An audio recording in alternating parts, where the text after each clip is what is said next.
Hello, everyone. Welcome to another episode of Matters That Matter. I'm Simran and I'm in a conversation with my mentor, Susie Singh. Susie, let's talk about stress today. Everybody is always talking about how stressed they are, and stress seems to have crept into all aspects of our lives in the 21st century, whether it be work or our daily personal lives or finances or career, it's everywhere. But today I want to specifically talk to you about emotional stress in relationships. So, how can we better manage or reduce emotional stress in our relationships? I think this is a very, very important topic because we are always trying to manage and juggle many balls in a relationship. Mm-hmm. So, the primary thing to understand is relationships are constantly moving through phases like the waning and the waxing of the moon. The idea of and they lived happily ever after actually is a fantasy and it doesn't exist in the real experience of life.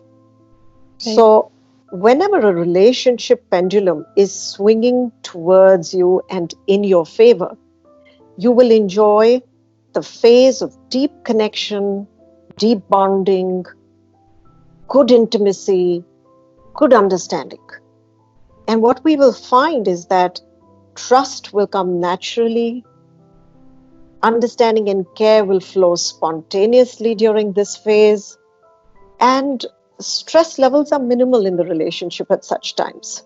Mm-hmm. So you can take all the liberties and it's okay. But then the relationship pendulum will seem to move away and will find its own center. Mm-hmm. That is the phase which I like to call neutrality or natural flow. In this circumstance, what we'll find is that trust and understanding will have to be nourished and built.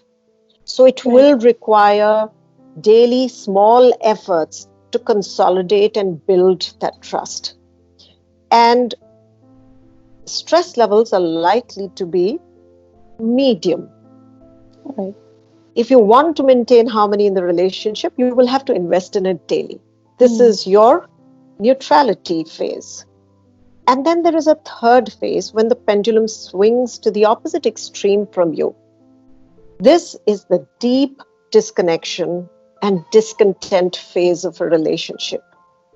At this time, you'll find the understanding is completely missing. Trust is going to be clouded over with all sorts of misbeliefs and maybe suspicions. And a great degree of caution is required in that relationship during this phase because the people involved will become highly reactive and they will repel each other. Mm. So, this becomes your high stress phase in a Mm. relationship. And Right. through life, in any one singular relationship, we will move through all of these three phases like a pendulum swinging back and forth. Mm. So, in no relationship can we expect that there will always things will be good. There will Mm. be moments of great connection and moments of great disconnection. So, the question that naturally arises is therefore, what causes emotional stress in these Yeah. relationships? Whenever our expectations are not met, when our communication gets broken, we tend to feel deeply neglected, not cared for, not understood, not appreciated, not respected. And Mm. all of this amounts to a feeling of being rejected and repelled, like I said, in a relationship. Yeah. This leads to continuous and daily conflicts, misunderstandings that perpetuate distance and that perpetuate the discontent in the relationship. Unless we bring in some mindful interventions at this stage, it Right. is likely that we can really stretch this stage and maybe even contemplate separating or not wanting to keep those relationships or thinking that these relationships are toxic and we'll label them and we'll want to drop them off. The Right. acid test is really, can we learn to manage the stress in these relationships, reduce them, and approach them in a constructive way. Right. So, how do we manage the stress in these relationships during these phases that I've Hmm. described? Now, let us take, for example, that you are having a very specific example. You're having stress in the relationship with your partner or your love interest or your spouse. Hmm. And you are in any one of these three states or these three phases. I would recommend that you take some time off. And when you are feeling cool headed, not after a conflict, but when you're feeling calm and resolved within your own self, you sit down and you develop four very thoughtful lists. Now, what are these four lists? List A is I feel upset or neglected, whatever that problem may be, when my partner does this. And specifically, think it through, reflect, introspect for yourself what the answer to that is, and list down those very specific things that make you feel upset or neglected. This is Hmm. list A. List B is I expect my partner to do this. List C is this is how my partner habitually reacts or behaves when I am triggered or when he is provoked. And list D is this is how my partner expresses his caring behavior. Now, when you have been in phases like your neutrality phase or your deep connection phase, you can look back and examine what those behaviors are. Yeah. Yeah. You got your list A, B, C, D. Now, let's talk about removing the first degree of stress. And this may be more applicable during neutrality stage or through the early stage of intimacy and when you're having a very deep connection. It is unlikely to work when you are in your deeply disconnected state. Hmm. At this point, you can take list A and B and work with the two of them. Observe them very closely. And the first thing you need to do is to strike off any unreasonable demands or unreasonable observations that you may have made. And just to recall, list A is I feel upset when my partner does this, and list B is I expect my partner to do this. Once you have struck off the unreasonable expectations there, fix a time with your partner when both of you are in a happy state and discuss these lists without blaming your partner. Right. This involves a free flow of communication. Very often, what we find is that we expect the partner to read our minds, to be able to do something for us. He's not even aware that that particular action is important, relevant, or meaningful to you. And Hmm. because you haven't spelt it out, because you haven't overtly mentioned it, he is not able to grasp how important that small little action or that expression of care could be. And Right. this allows that communication to flow through and for him to understand your needs better. So, having asked for it, having helped him understand why this is important to you, and now you've been able to negotiate your expectations and your asks from the relationship. Hmm. And this can resolve the first degree of stress. Right. If you wish to go further, if this hasn't worked and you want to remove a second degree of stress, I would recommend you look at lists C and D. So, list C is what is my partner's habitual reaction or behavioral response when we are triggered, and D is how he expresses his caring behavior. Hmm. When we look at these two lists, it's very important to understand what is his reaction when he is triggered. This will show you that this is his go-to reaction. It is a Right. pattern. He is Hmm. likely to be behaving like that every time when he is under stress with you or with somebody else in a similar sort of situation. Right. And you will get a very clear indication of his current capacity or capability to manage stress or manage provocations or triggers of that kind. To expect Absolutely. that he will Mm. behave in any other manner is Mm-hmm. actually an unreal expectation. Right. And the reason for that is that all of our habits are formed and shaped like a rock is shaped by the wind over a long period of time. Mm-hmm. Now, to expect that that will magically transform because Yeah. you want it to transform Yeah. is an unreal expectation. It's not going to happen. Right. Even we are unable to change our habitual responses until the need to do so arises from within us. We are not going Mm-hmm. to do it for anybody else, even though we may want to, but it just requires so much inner work that Right. your partner is not going to be able to do it. So just examine what is his current capacity to Mm. withhold or to manage that stress and recognize that he's just responding or reacting from his stress. The Right. second thing is look at your list and recall how he expresses his love to you. Maybe he's doing a lot of things outside of that momentary trigger that are his way of expressing love, but you haven't really seen it like that. Yeah. And so, in your own perception, you can recalibrate that he does care, but he is limited in his capacity to manage me when I am feeling angsty or when I am upset or when I am triggered. Mm-hmm. What this will do is it will help you to trim your own expectations and make them more conducive to reality. Right.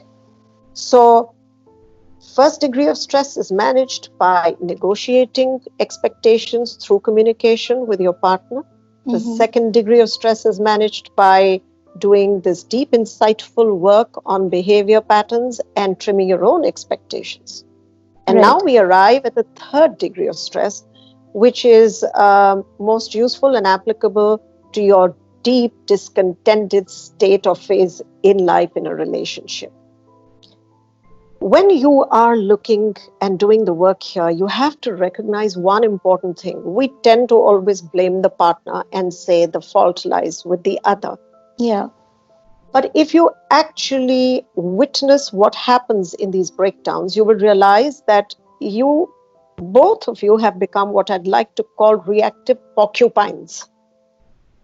You're Right. two prickly beings. Mm-hmm. Every time you come in contact with each other, you are going to prick each other. You are going to disturb each other's calm and peace, and you're going to trigger each other. So it's not like any one person is now driving the discontent. Both of you are Mm-hmm. equally committed to causing triggers and troubles in the equation. Right. And so it is an owned responsibility. And at this time, I think the only thing that works that I have found in my experience is applying the principle of the triple P or the three Ps, whatever you'd like to call it. The first one is don't poke each other. Mm-hmm. Restrain from provoking each other because it's very likely that you'll have this huge temptation. It Yeah. slips your lip even before you can catch yourself, but you want to say something that will hurt the other person. Right. And you might think, oh, this is just a simple statement, but the manner in which you're going to deliver it, because you are so prickly yourself, Mm-hmm. you're going to say it in a manner that is extremely provocative. Yeah. And you're going to convince yourself and rationalize that, oh, but that is a perfectly logical statement. But you have to understand you're the porcupine and you're playing the porcupine during that phase of your relationship. Mm-hmm. So it's unlikely that you're not going to poke the other person or prick the other person. So restrain from doing that. The second is that if you have got into a sort of prickly fight or argument, don't perpetuate or prolong it. Mm. The minute you come into the awareness of, okay, I'm in my porcupine role and I've engaged in conflict with my other porcupine, it's time to disconnect, it's time to pause, and it is time to exit that. Right. And don't carry it forward. Don't try and solve for it because it's not going to happen. That the phase of the relationship that you're in is not going to allow this understanding. So if you think when I cool off and when he cools off, I can go back and discuss it, ain't happening. You're not in that Mm. phase of the relationship. It's best to drop it rather than try and resolve it the morning after or the 2 days later. Mm-hmm. Which is why don't perpetuate, don't prolong it, keep dropping it as you go. And the third P is don't personalize it. Now Mm. let's see what happens whenever ugly words are spoken during this conflict, or you can say there could be passive aggressive statements that are made, or there could be hidden statements laced with a certain kind of anger or upset, or a rejecting statement that you are passing for the other person, a judgmental statement, perhaps. What tends to happen is each person is likely Mm. to take every statement that has been made, put it under the microscope, dissect it in detail. Yeah. And then what the mind is going to do is it's going to do a DNA match with your original complaint. And it's going to Right. tally it. There's going to be no other report that you'll get on that match except thus proved. And you're going to say Mm. QET. See, he doesn't care for me. See, this action, he did this action, it means it doesn't care for me. And you'll keep revalidating your complaint against your Right. partner. You will Mm. keep making him wrong unknowingly, that the mind is jumping to the same foregone conclusion. Mm-hmm. And you are going to lengthen the phase of discontent, and you're going Mm. to make it very hard on yourself. You're going to suffer and you're going to make it ugly for the other person. Right. So the important thing is practice restraint, practice self-preservation, because you're suffering equally when you're thinking all of those terrible things. And be patient. Learn to drop the ball, drop the ball, drop the ball, which Mm. means drop the pain, Yeah. drop the judgment, drop the trigger, drop the provocation as you go through, and try and simply focus on self-preservation during this phase. And if you're Right. patient enough, you will be able to swing back into the phase of content and connection, or you will definitely move back into neutrality and natural flow, because nothing remains the same forever unless, of course, you are so determined to break it or you're not willing to intercept and manage it. Right. So, as we can see, Mm. different phases require the application of different methodologies.